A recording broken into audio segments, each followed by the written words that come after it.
Okay, तो construction safety का page number 53 continue करेंगे हम लोग फिर से। तो पहले हम लोगों ने पर्सनल स्किल होना चाहिए, अप्रोच ओके होना चाहिए, प्लेटफॉर्म ओके होना चाहिए। 4 नंबर में availability of PPE and tools, और 5 नंबर पे कम्युनिकेशन, ये सब ज़रूरी है।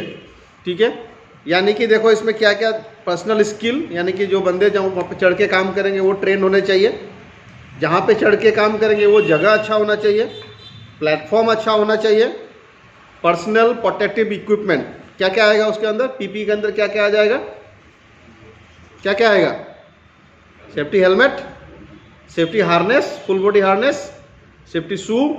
ठीक है, ये मिनिमम 3 चीज़ तो आएगा। बाकी हैंड ग्लोव्स भी आ सकता है आपका, अगर साउंड वाला एरिया में काम कर रहा है तो आपका ईयर प्लग, ईयर मॉप वगैरह आ सकता है। ठीक है, ये सब चीज़ आ जाएगा पीपी के अंडर में।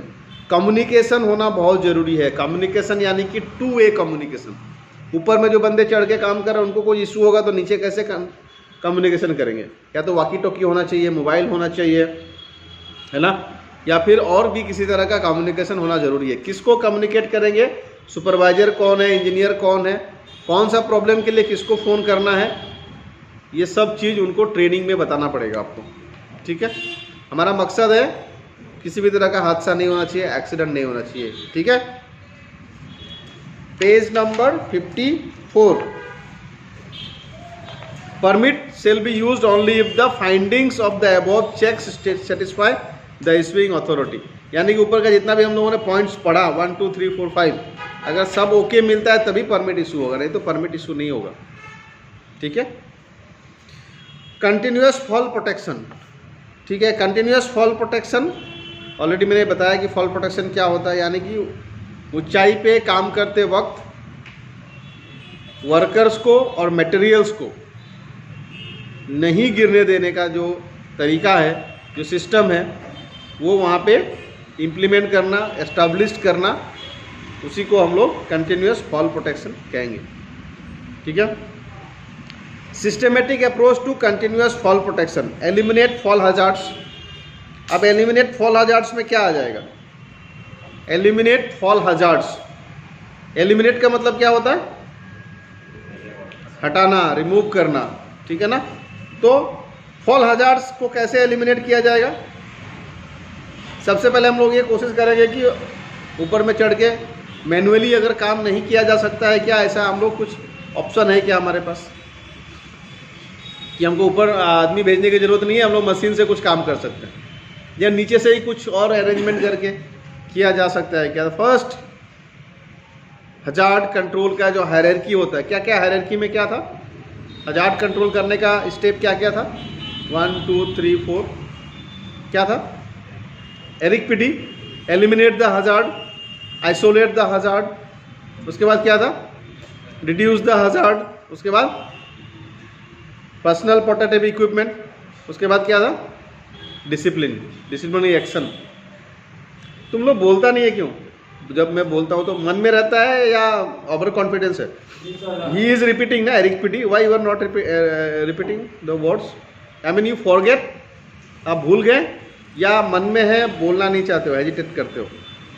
योर इन्वॉल्वमेंट इज रिक्वायर्ड ना इन द क्लासरूम, आपका इन्वॉल्वमेंट क्लास में बहुत रिक्वायर्ड है। जो आपको वर्ड याद है, जो सेंटेंस याद है, वो रिपीट करो ना, देन आपको पढ़ने में मज़ा आएगा।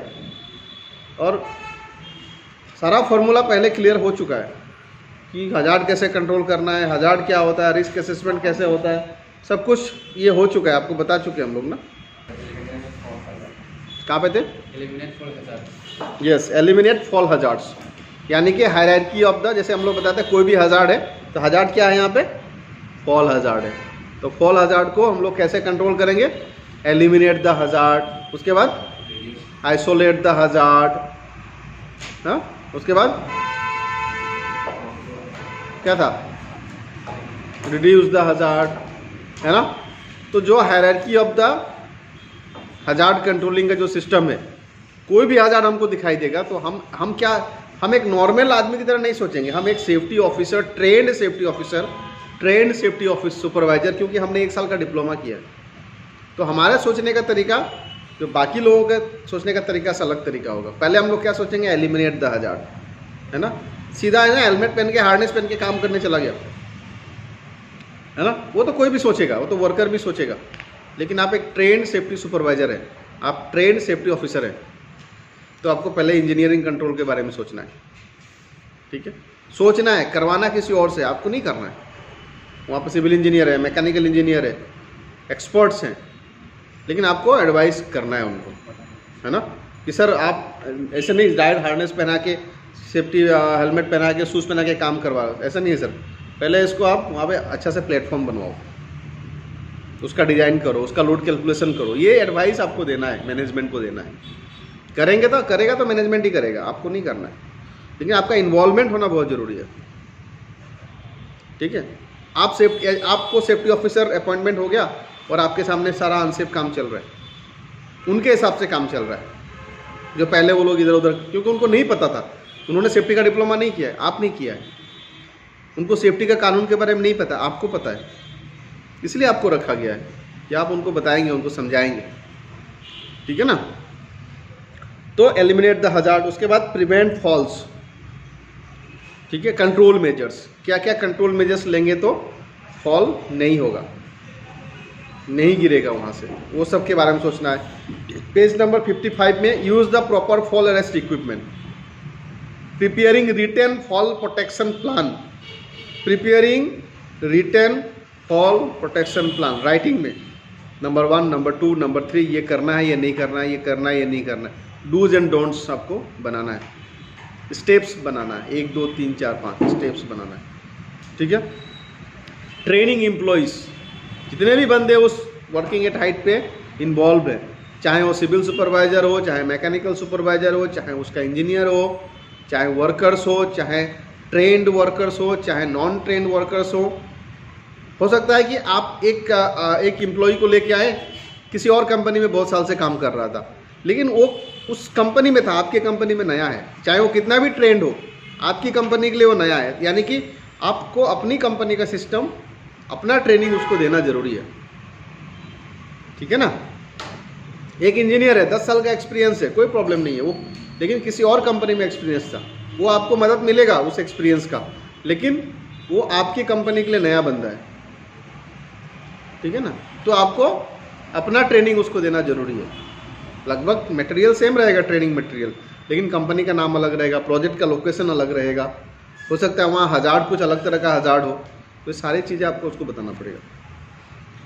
Eliminating fall hazards and preventing falls, eliminating fall hazards and preventing falls, यानी कि उसमें सब कुछ आ जाएगा, इंजीनियरिंग कंट्रोल, प्लेटफॉर्म सही से बनाना, गार्ड रेल लगाना, टो बोर्ड लगाना, लेडर लगाना, बंदों को ट्रेन करना, एवरीथिंग विल कम हियर, ठीक है। पेज नंबर 56 में भी वही है, कंट्रोलिंग फॉल्स सेम कंटिन्यू किया गया है, अगर 1 बाय 1 सेंटेंस पढ़ेंगे आपको समझ में आ जाएगा। Personal fall arrest system same चीज़ है, वही चीज़ है, इसमें फिर से रिपीट किया गया है।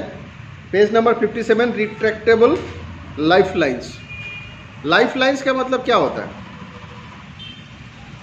लाइफ लाइन्स का मतलब क्या होता है, लाइफ लाइन यानी कि सेफ्टी हार्नेस आपने पहना हुआ है, लेकिन सेफ्टी हार्नेस किस में आप फंसा के किस में रखेंगे, इसमें आप, हाँ, तो वो चीज़ भी आपका बहुत ही मजबूत होना चाहिए, जिसमें आप सेफ्टी हार्नेस को हुक करेंगे, राइट।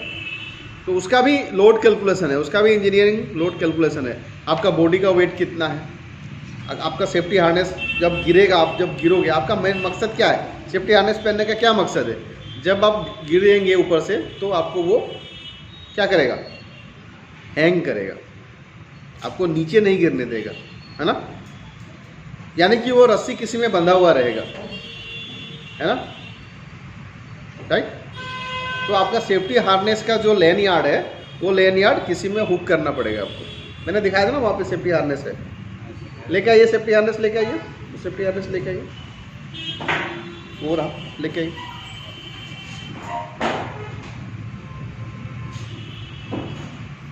ये लेन यार्ड है, डबल लेन यार्ड वाला सेफ्टी हार्नेस है ना, मैंने आपको दिखाया था उसमें।